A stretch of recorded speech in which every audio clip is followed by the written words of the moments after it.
départ de cette longue et tortueuse arête, ils sont une soixantaine. 60 compagnons de cordée qui partagent le même rêve, devenir guide de montagne.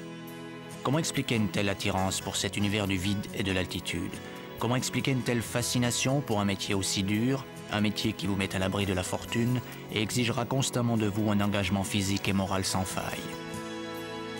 Les statistiques ont de la mémoire et elles sont impitoyables. Plus de la moitié d'entre eux n'arrivera pas au bout de cette formation.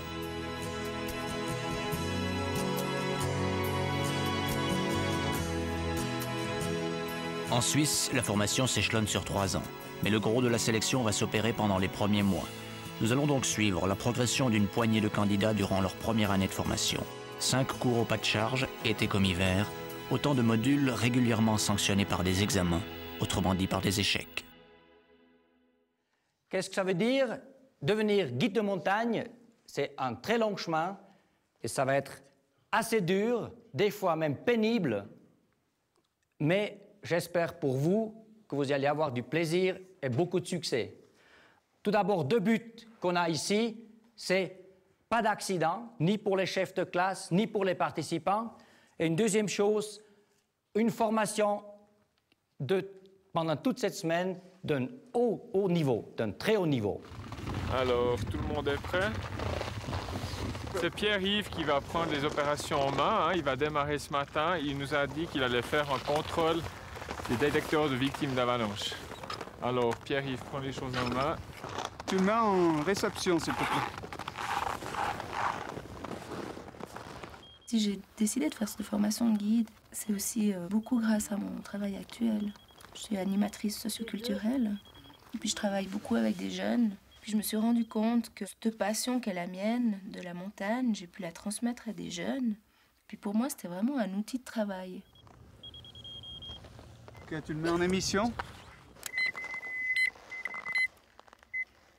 J'ai toujours fait beaucoup de montagnes. Beaucoup de montagnes, beaucoup d'escalade.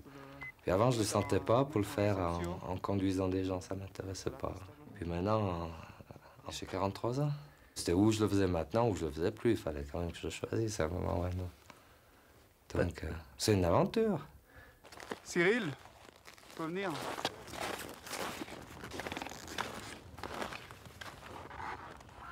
J'ai 19 ans, j'ai fait l'école de commerce avant. Sinon, j'ai plus ou moins commencé par l'escalade à 12 ans. Et puis, après, on a un peu skié, on faisait aussi un peu de ski de compétition avec mon frère. J'ai fait une école de commerce, j'ai fait un apprentissage d'électricien. Maintenant, je fais ça, c'est un peu... Ouais, j'ai un bon feeling avec la vie. Et puis, ouais, mais je pense que ce qu'on a dans le sens, c'est... on aime grimper, je crois. Je pense que c'est un peu ça. Ouais, on aime. Uniquement le fait de grimper, que ce soit sur la glace, sur du rocher, même en pot de phoque, il y a une... Sur un talus, c'est ça, quoi. Je pense que si on serait né au bord de la mer, on serait né la même chose, mais on serait pas montagnard, on serait peut-être marin. Toute petite, déjà, souvent, je m'imaginais guide.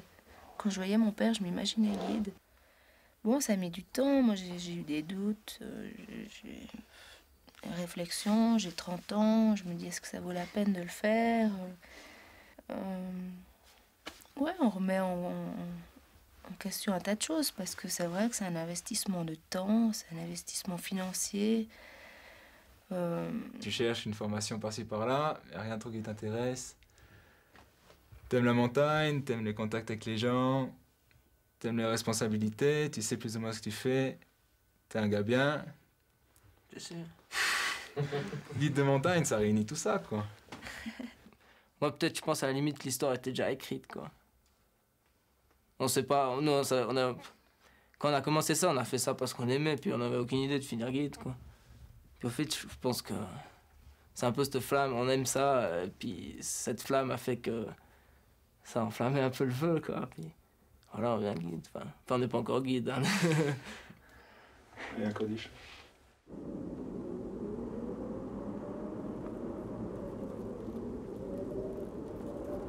Autant entrer sans détour dans le vif du sujet. Le métier de guide est un métier à risque. En montagne, la mort est une notion très concrète. Elle rôde en permanence, toujours en embuscade, à l'affût de la moindre erreur de jugement. En hiver, la mort porte un nom et un visage, c'est l'avalanche.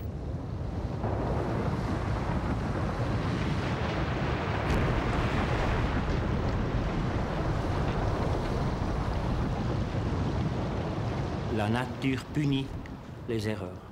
Oui, sans hésiter. Si on fait une faute, on fait des graves fautes, on fait peut-être une fois.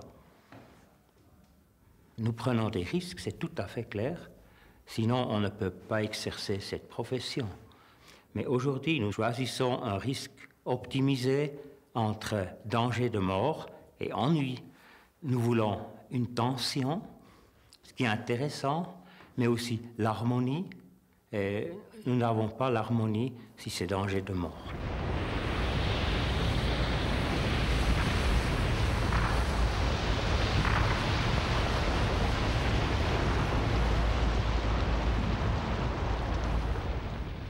Ok, viens Isabelle. Ce danger de mort fait partie du métier. Alors autant limiter les dégâts et rester constamment dans les limites du risque acceptable. En cas d'avalanche, la rapidité est un facteur déterminant. C'est une véritable course contre la montre qui s'engage lorsqu'il s'agit de retrouver vivante une personne ensevelie sous une masse de neige.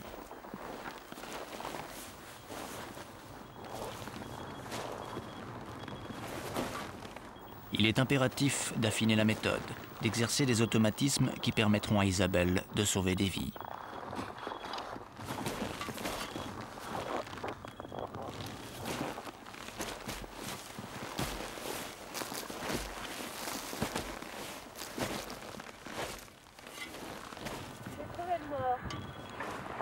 Vous marchez sur la surface et tout à coup, vroom, hein, comme ça à peu près, hein?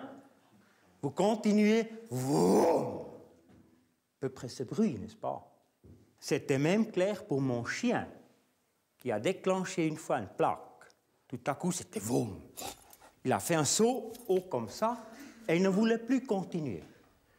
Donc même pour un chien qui n'a jamais vécu ça, c'est clair, c'est dangereux. Voilà. Donc c'est le vroom qui est vraiment un signe d'alarme. Nous avons le droit de risquer notre vie dans les montagnes. Nous avons le droit. Si tu es seul, tu as la liberté absolue. Tu peux faire ce que tu veux. Tu peux risquer ta vie si ça te fait plaisir. Oui, c'est bon, j'ai compris. Voilà. Comme guide, tu n'as plus le droit. Parce que les clients t'ont engagé pour avoir une certaine sécurité. Tu as une neige superbe, tu as une poudre superbe, surtout dans les pentes nord extrêmement raides. Et maintenant, je propose de renoncer à ça. Hein? Le guide doit renoncer. Il faut un peu de courage. Je dis au client, qui me met sous pression peut-être, je dis, je regrette, mais je suis professionnel, je ne fais pas ça. Et c'est très efficace, cette formule. Comme professionnel, je ne fais pas. C'est très efficace. Ça impressionne les clients. Hein? Ouais. Encore des questions? C'est bizarre, ils affichent pas le bulletin. Mais là-bas, c'était affiché. Ouais? Ah ouais? Mais numéro 7 pour demain ou bien? C'est un peu le bordel ici, ça.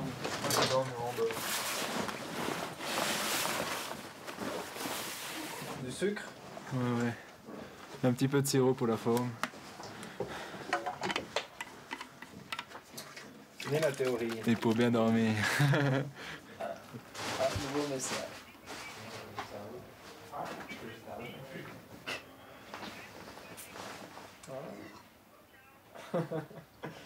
Ah, la mère qui me souhaite bonne chance.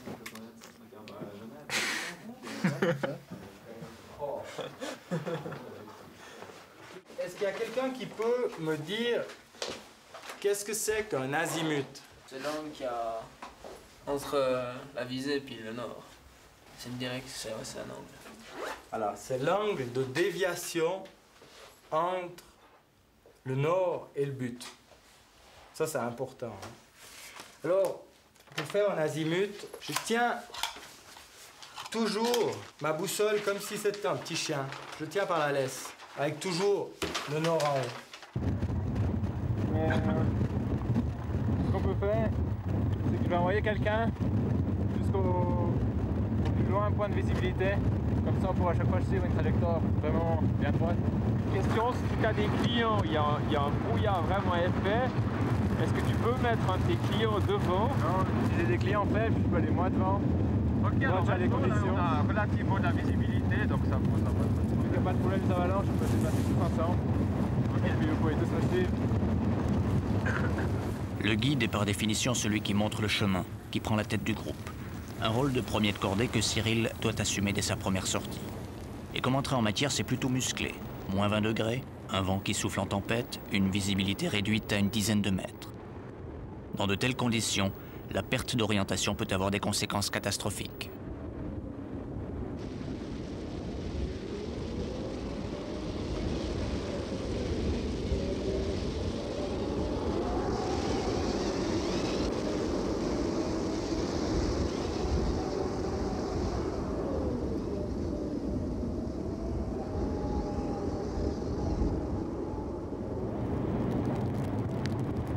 C'est un endroit, je crois que ça s'adapte. Vous êtes d'accord d'aller manger quelque chose au chaud ou bien vous voulez pique-niquer ici? Alors, on sait qu'on n'est pas très loin de l'hôtel, mais on n'a encore pas vu. La visibilité est tellement mauvaise. Donc Pierre, il va reprendre les choses en main avec son azimut. Maintenant, il est sûr de son point. Donc il n'y a aucun problème, on va arriver à l'hôtel. Alors, on va aller dans la direction sud-est, 125 degrés. Je crois que le stress pendant ce cours est important. Mettre les candidats un peu sous stress. On remarque tout de suite si quelqu'un est vraiment équilibré, il est fort. Quand il y a un problème, il se débrouille, n'est-ce pas? Ou un autre qui est un tout petit peu sous stress et il ne sait plus quoi faire. Si psychiquement on n'est pas équilibré, je crois qu'on n'exerce pas longtemps ce métier.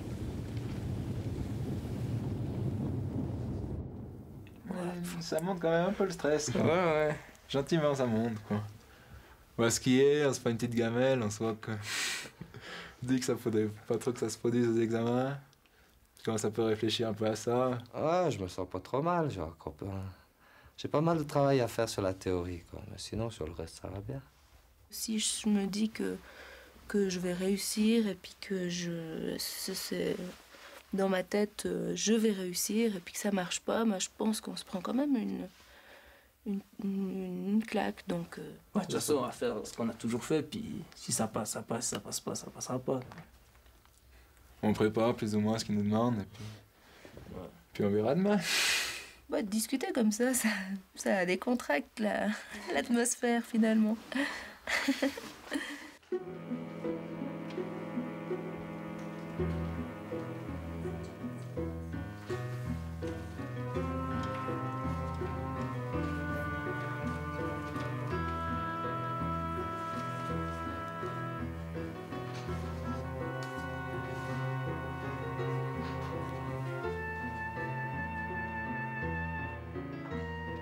Moi, j'ai pas envie de me mettre une pression non plus pour faire ce cours. Je veux dire, pour moi, je sais que ce sera pas mon unique métier déjà. J'ai de la peine à mettre les mots sur des connaissances que j'ai depuis longtemps. C'est pas nécessairement évident de mettre sur papier quelque chose qu'on a toujours connu par un simple ressenti. En fait, c'est vrai, c'est pas sorcier ce qu'ils nous demandent. Mais si tu le sais pas, avant de venir ici, c'est vrai que t'es perdu. Ils demandent vraiment les bases, quoi. Mais il faut les savoir.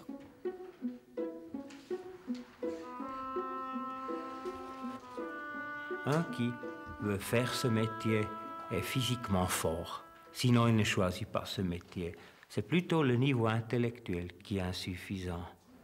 Je suis persuadé qu'un guide a besoin d'une certaine intelligence.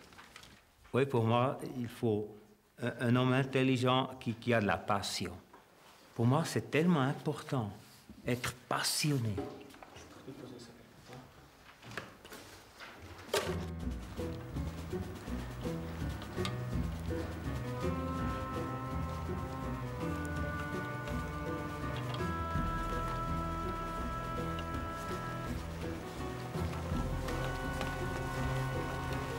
En hiver, l'activité principale d'un guide consiste à emmener ses clients hors des pistes balisées. À l'image de la très grande majorité des candidats, il ne suffit pas d'être un excellent skieur. Il s'agit avant tout de prouver qu'on est capable de maîtriser les situations les plus inconfortables. À ce titre, La météo du jour est idéale.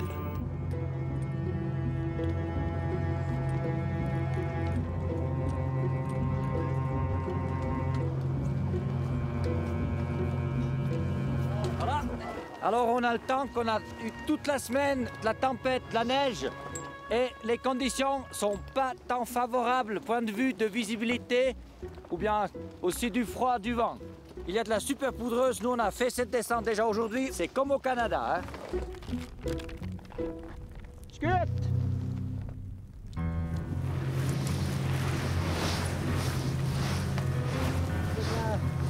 Dynamique. Il laisse aller les skis. Sans force. Il montre quelque chose. Hein?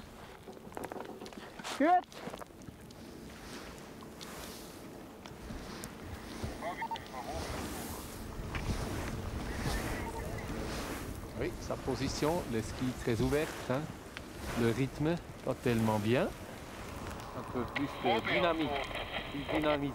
C'est très lent. C'est suffisant.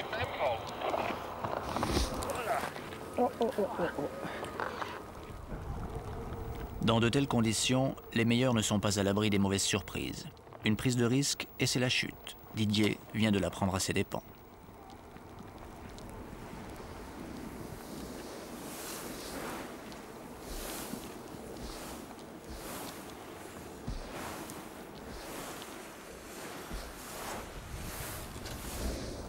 Ça fait un point de moins.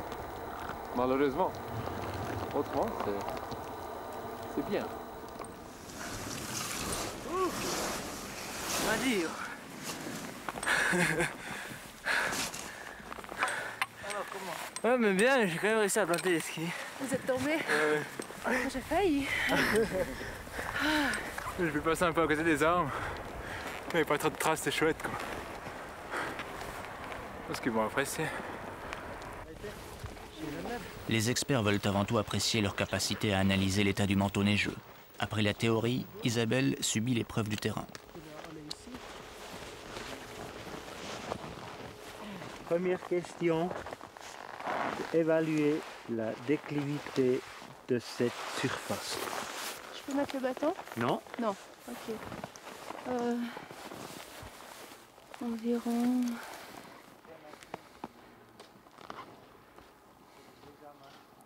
32. 32. Et maintenant tu mesures avec ta méthode préférée? Alors, comme ça.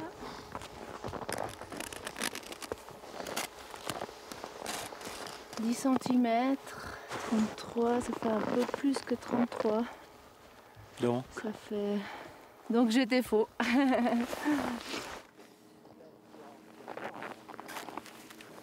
Ouais, il doit y avoir 33-34. Sans instrument? Sans instrument, comme ça.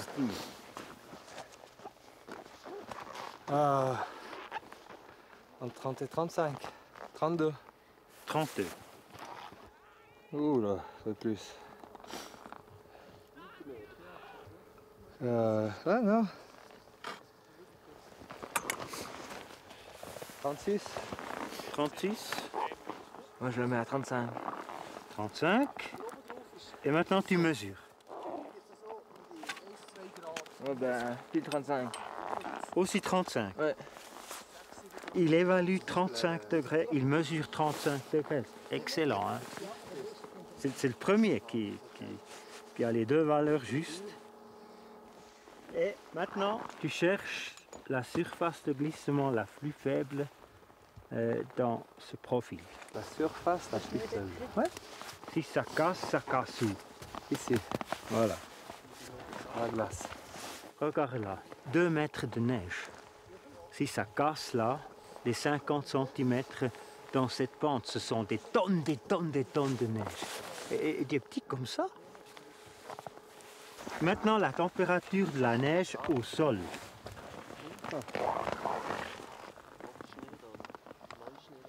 Moins 3. Moins 3.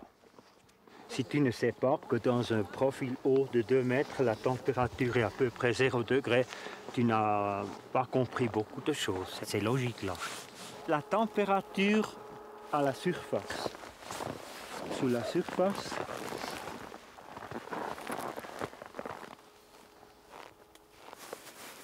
ouais, -8. J'arrive pas à faire une boule avec. Elle, elle est froide. mais si tu laisses la neige assez longtemps dans tes mains, Oui, tu parce- formes toujours une boule. Hein. Avec les mains nues, ça ne dit rien. Travailler avec les mains nues dans la neige, ça c'est une grave faute déjà. Moi, je ne connais pas de guide arrogant. Surtout pas des guides expérimentés. Peut-être si on est jeune encore, on a l'impression, avec ma technique, je maîtrise tout. Et aujourd'hui, je sais, impossible. Donc tu deviens de plus en plus modeste vis-à-vis de la nature.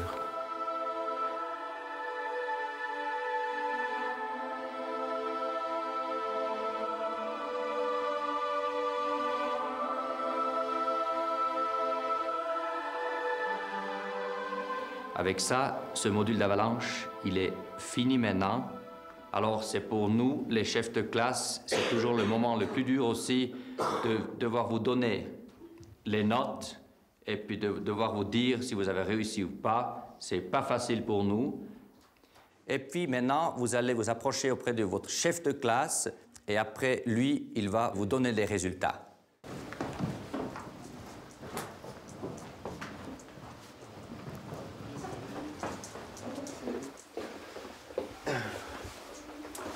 Ok Cyril, bah, c'est réussi, hein. Je pense que tu avais déjà un peu... On avait discuté là lundi soir. Ça m'avait fait plaisir de voir que le plus jeune de l'équipe s'est préparé sérieusement. Ouais. Donc il faut persévérer sur cette voie-là, il faut continuer à aller aux montagnes. Donc je te félicite et puis on se revoit lundi pour attaquer la suite, quoi. Ok.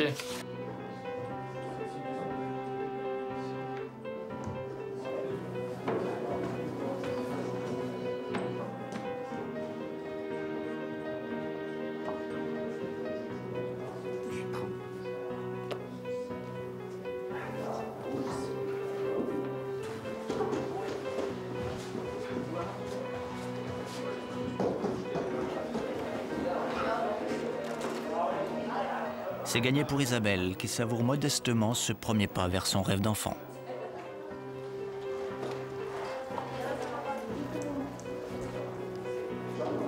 Bonjour. C'est bon.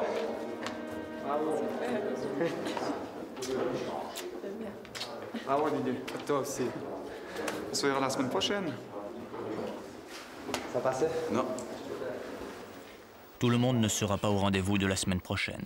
Au total, et comme prévu, une dizaine de candidats ne passera pas le cap de ce premier cours d'hiver.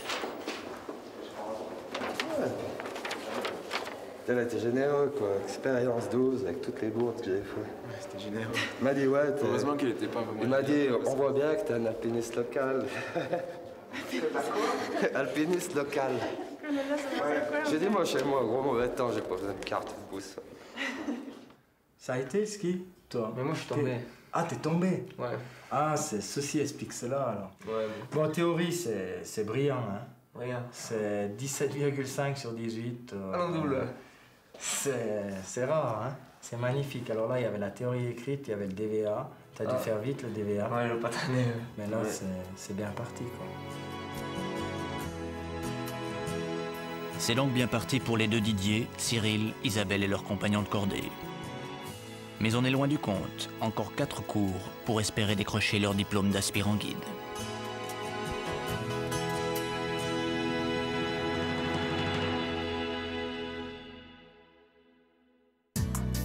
Prochain épisode, Cadence infernale. Les rescapés du premier cours vont se mesurer à un monde aussi mystérieux qu'aléatoire, le monde de la glace. Conditions climatiques extrêmes avant de se soumettre à un test d'endurance particulièrement éprouvant. Les candidats devront apprendre à jongler avec leurs propres souffrances. Un engagement physique et moral sans faille, c'est la condition sine qua non pour rester dans la course.